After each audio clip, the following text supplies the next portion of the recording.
Hello students, welcome to magnet pens Hindi. मेरा नाम है अवनीश त्रिपाठी।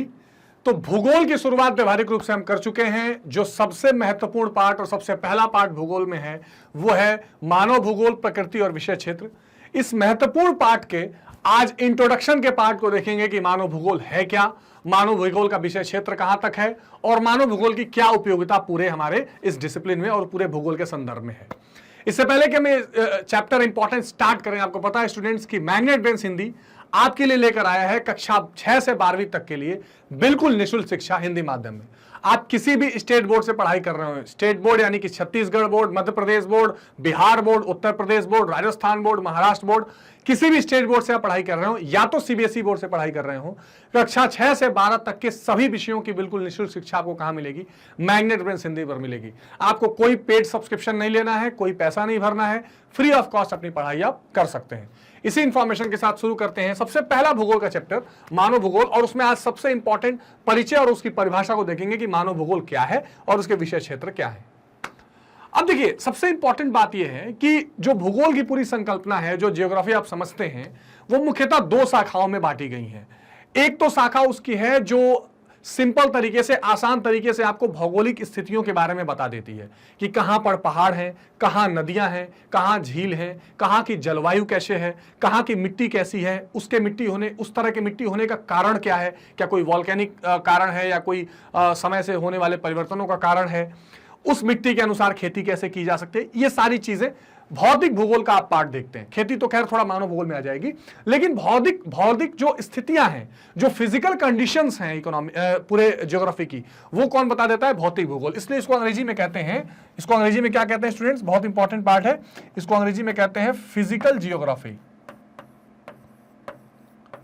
फिजिकल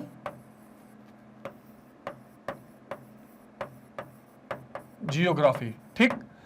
दूसरा, इस भौतिक स्थितियों का मानव के साथ कुछ संबंध है।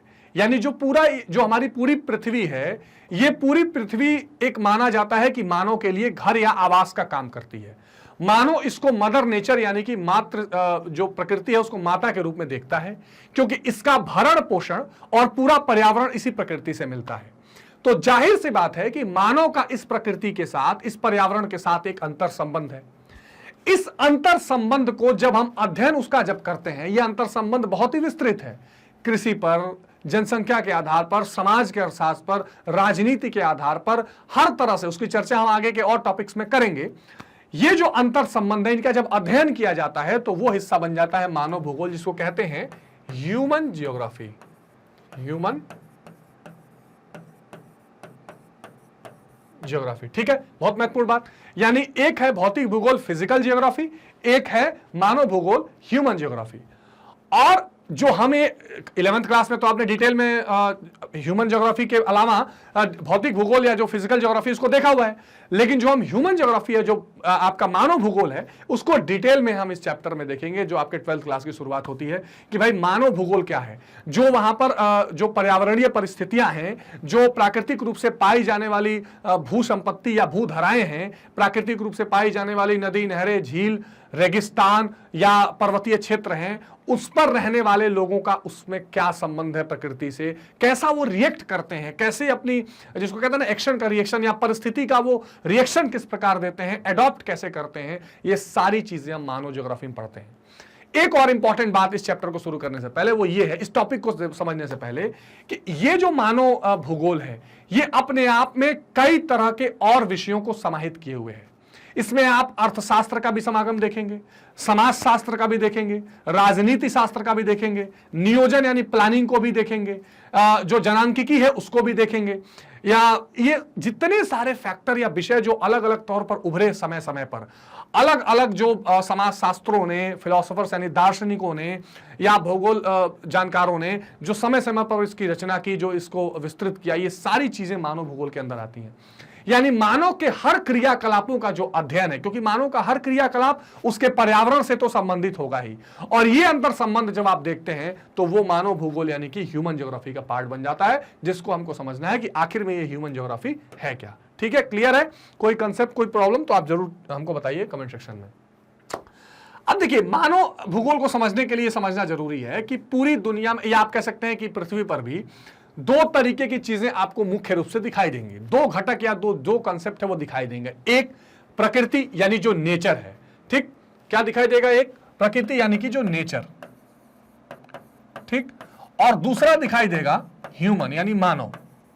अब अगर मैं संक्षिप्त रूप से बात करूं तो ये मानव जो है और ये प्रकृति जो है, यानी कि जो ह्यूमन है और नेचर है, इसके बीच का जो अंतर संबंध है, इसका जो अध्ययन है या इसकी जो बातचीत है, वो मानव भूगोल का हिस्सा बनती है।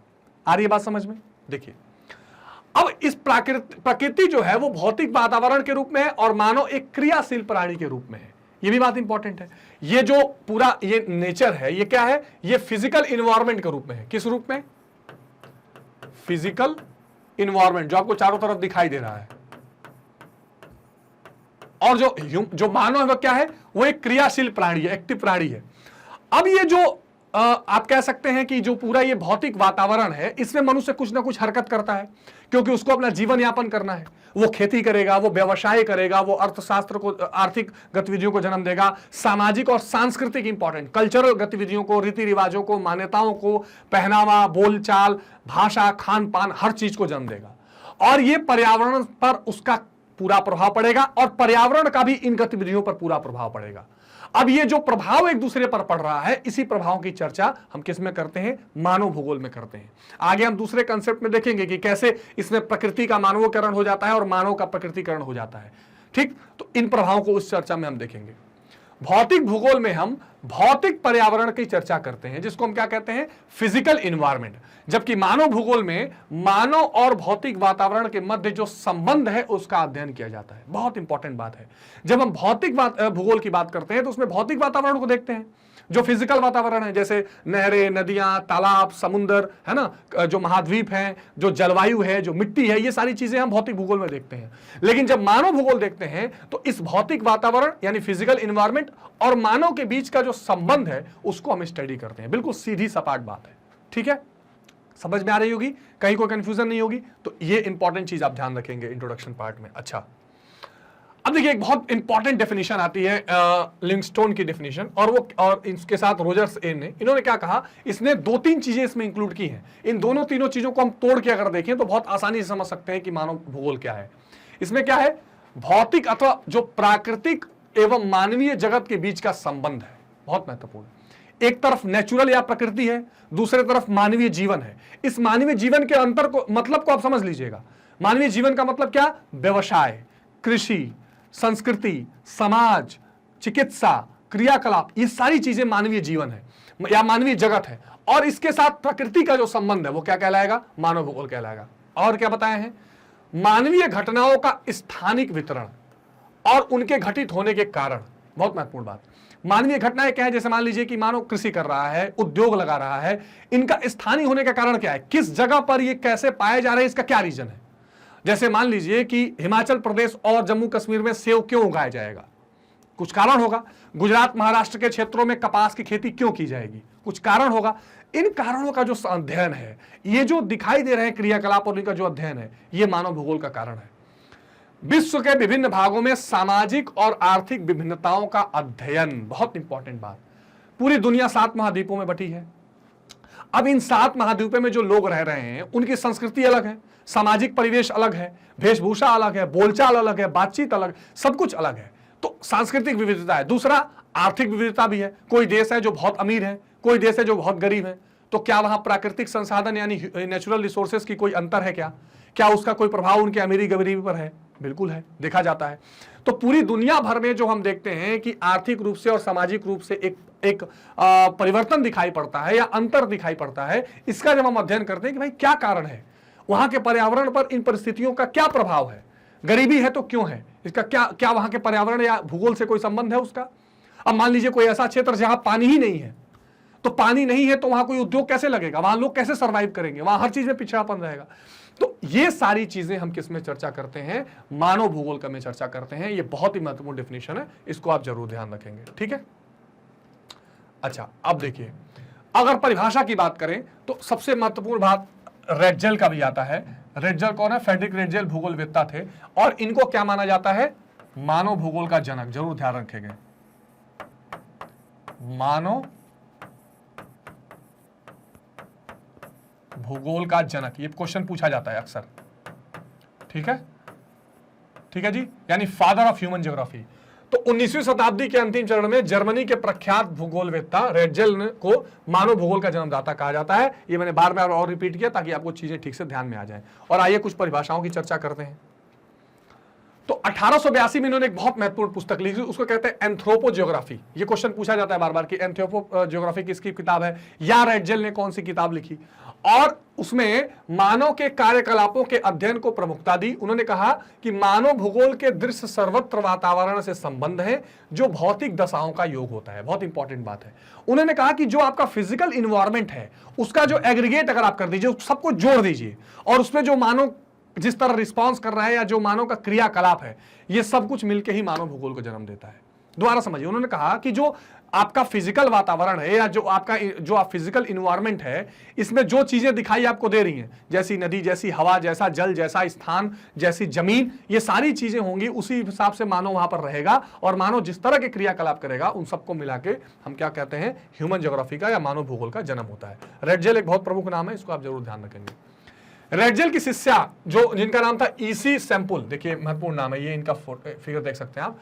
इन्होंने अपने गुरु के विचारों को आगे बढ़ाते हुए मानव भूगोल क्रियाशील मानव और अस्थायी पृथ्वी के परिवर्तनशील संबंध का अध्ययन है। बिल्कुल ठीक बात। उन्होंने कहा कि पृथ्वी अस्थायी है, यानी इसमें बदलाव होते रह रहे हैं, और मानव भी जो है वो एक क्रियाशील चीज है या क्रियाशील मानव है।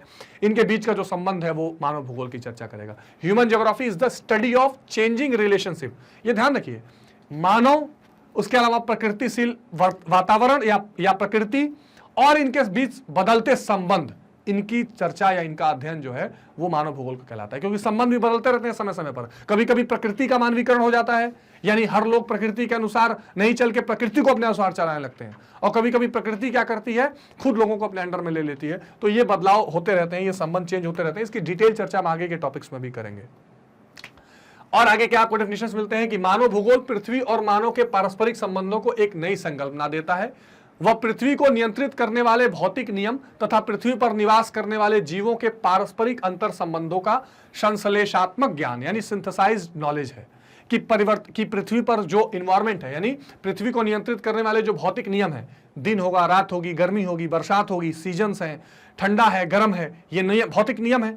और मानव उसमें कैसा रह रहा है, कैसा रिएक्शन दे रहा है, इसका जो संबंध, अंतर संबंध है, ये मानव भूगोल का, उसको जब हम उसका ज्ञान जब हम ले आते हैं, सिंथेसाइज्ड ज्ञान निकाल के लाते हैं, तो मानव भूगोल बनता है। प्राकृतिक भूगोल और मानव क्रियाओं के संबंधों का अध्ययन माना गया है। किसको? मानव भूगोल को। मानव भूगोल वह विज्ञान है जिसके अध्ययन का एक पक्ष मानव है और दूसरा पक्ष उसके प्राकृतिक वातावरण की शक्तियां और उनका प्रभाव। Very very important. तो मानव भूगोल में दो पक्ष माने गए, एक खुद मानव और दूसरा जिस प्रकृति में वो रह रहा है उसका उसके ऊपर क्या प्रभाव पड़ रहा है। तो ये बहुत ही बेहतरीन डेफिनेशंस हैं जिसको आप जरूर ध्यान में रखेंगे परीक्षा के दृष्टिकोण से भी और अपने समझ को विकसित करने के भी दृष्टिकोण से। ठीक है, भूगोल का मुख्य, अब अच्छा, ये तो मानव भूगोल की पूरी डेफिनेशन आपने देख ली कि ह्यूमन ज्योग्राफी क्या है। दोबारा, मानव और मानव जहां रह रहा है उसका जो वातावरण है, उसके बीच के संबंधों का जो अध्ययन होता है, उसको मानव भूगोल कहते हैं। ठीक है, बात। अब आज देख लेते हैं कि भाई भूगोल की विषय वस्तु क्या है, या मानव भूगोल की भी, भूगोल में भी विशेष रूप से मानव भूगोल की विषय वस्तु क्या है, इसकी चर्चा जरूर करेंगे। तो भूगोल का मुख्य विषय पृथ्वी को मानव के गृह के रूप में देखकर सभी तत्वों का अध्ययन करना जो जिन्होंने मानव को पोषित किया है। ये तो इंपॉर्टेंट है। भूगोल ये बताता है कि भाई जो ये पूरी पृथ्वी है ये मानव के लिए घर का काम करती है, और इसमें जो जो चीजें मानव को इसमें सहायता प्रदान कर रही हैं उन चीजों का अध्ययन वो करेगा भूगोल। और भौतिक भूगोल जो है वो मानव भूगोल, दो शाखाएं अस्तित्व में आई और भूगोल में द्वैतवाद का भी जन्म हो गया। ये भी इंपॉर्टेंट है। तो भूगोल में दो शाखाएं बन गई, चर्चा शुरू में ही मैंने की, एक तो भौतिक भूगोल की, एक किसकी बन गई, मानव भूगोल की। तो इससे द्वैतवाद आ गया कि भूगोल दो तरह का होना चाहिए। एक क्या होना चाहिए, एक को नोमोथेटिक्स कहा गया जिसमें वो नियम बताए जाएं, जिसमें सारे भौतिक नियम लागू होते हैं, ठंडा, गर्मी, बरसात, जाड़ा, ये सारी चीजें। और एक में कहा गया कि भाई विवरण बताया जाए, इंडियोग्राफी बताई जाए। ये भूगोल के विषय वस्तु के रूप में उभरा। और मानव भूगोल में क्या हुआ, प्रकृति और मानव के बीच कोई द्वंद्व या द्वैतता नहीं है, बल्कि प्रकृति और मानव अविभाज्य अंग हैं और उन्हें समग्रता में देखा जाना चाहिए। ये कंसेप्ट मानव भूगोल में देखा जाता है कि दोनों एक साथ मिलकर रहते हैं, एक साथ जुड़कर रहते हैं। ठीक है, यदि हम प्राकृतिक वातावरण को देखते हैं तो दूसरी ओर मानव द्वारा निर्मित प्रदेश, गांव और नगरों को भी देखते हैं। मानव भूगोल में बहुत इंपॉर्टेंट बात आई और अगला कंसेप्ट जब हम चर्चा करेंगे उसमें मैं आपको बताऊंगा कि कैसे कभी मनुष्य जो है वो प्रकृति का दास हो जाता है, तो उसको कहते हैं मानव का प्रकृतिकरण, और कैसे कभी जो प्रकृति है वो मनुष्य का दास बन जाती है, उसको कहते हैं प्रकृति का मानवीकरण। तो एक तरफ अगर हम फिजिकल इन्वायरमेंट देखें, नेचुरल इन्वायरमेंट देखें, अगर हम प्राकृतिक वातावरण देखें, दूसरी तरफ हमको मानव द्वारा निर्मित वातावरण को भी देखना पड़ेगा जो मानवों ने विकसित किया है। और यहां तक कि जो जर्मन भूगोलवेत्ता थे उन्होंने कहा कि राज्य एक जीवित जीव है। जो स्टेट या देश या दुनिया आप देख रहे हैं ये भी एक जीवित जीव है, और उसकी जो नसें हैं वो क्या हैं, वो ट्रांसपोर्ट के साधन है, सड़कें, परिवहन, ये सारी चीजें जैसे आप देख रहे हैं। तो अगर राज्य एक जीवित जीव है तो ये सारी चीजें उसकी धमनियां हैं या उसकी नसें हैं जो एक्टिवली वहां पर काम कर रही हैं। इसका मतलब ये हो गया, इसका मतलब ये है कि जो ह्यूमन ज्योग्राफी है, मानव की जो ज्योग्राफी है, वो ये अध्ययन करके आपको बताएगी कि जो प्राकृतिक भूगोल है या जो प्राकृतिक पर्यावरण है उसमें कैसे मानव ने हस्तक्षेप करके या मानव ने उस पर प्रभाव डाल के एक दूसरे के संबंध स्थापित किया है और संबंध स्थापित करके आगे बढ़ रहे हैं। जब हम आगे के कंसेप्ट पढ़ेंगे तो उसमें हम देखेंगे कि जब मानव बिल्कुल भूगोल प्राकृतिक वातावरण के अनुसार ही रहता है, कोई नई चीजों का विकास नहीं करता, ये पुराने जमाने की बात है जब तकनीकें नहीं थी, तो उसको कहा जाता है कि मनुष्य प्रकृतिकरण के हिसाब से रह रहा है। और फिर मनुष्य ने हस्तक्षेप करके नई नई चीजें बना ली और प्रकृति को ही अपने अंडर करना शुरू कर दिया, नए उद्योग, नए भारी भरकम कह सकते हैं परिवहन के माध्यम, ये सारी चीजें, तो मानवीकरण हो गया प्रकृति का। फिर एक नया कंसेप्ट आया मध्यम मार्ग का कि नहीं, दोनों में सामंजस्य बना के रखो जिससे प्रकृति का बहुत नुकसान ना हो, जिसको नॉन निश्चयवाद कहा गया, उसको जरूर हम चर्चा करेंगे। तो फिलहाल अगर हम मानव भूगोल की बात करें तो मानव, क्रियाशील मानव और प्रकृति के बीच का जो संबंध, अंतर संबंध है, वो मानव भूगोल कहलाता है। इस चीज को आप ध्यान रखेंगे और विषय वस्तु में हमको मानव भूगोल में ये सारी चीजें देखनी है कि कैसे मानवों ने भी एक प्राकृतिक वातावरण के साथ साथ अपने भी निर्मित चीजें बनाई हैं जो उनका अपना पर्यावरण है, गांव, नगर, प्रदेश, अर्थव्यवस्थाएं, राजनीति, सारी चीजें धीरे धीरे डेवलप की हैं। तो ये एक कंसेप्ट का प्रस्तावना या इंट्रोडक्शन था कि मानव भूगोल क्या है, मानव भूगोल किस तरीके से आगे चलेगा, कैसे मानव भूगोल भौतिक भूगोल से थोड़ा अलग है, ये इंपॉर्टेंट छोटा सा कंसेप्ट हमने समझा। आगे के कंसेप्ट ने अब मानव भूगोल के और महत्वपूर्ण चीजों पर चर्चा करेंगे और महत्वपूर्ण कंसेप्ट्स को देखेंगे। तो आप मैग्नेट ब्रेन्स हिंदी के साथ जुड़े रहिए, जहां पर कक्षा 6 से 12 तक के लिए सभी स्टेट बोर्ड्स की शिक्षा बिल्कुल निःशुल्क उपलब्ध कराई जा रही है।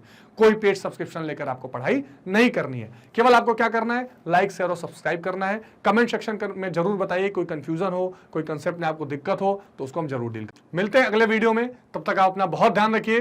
Take care, good bye.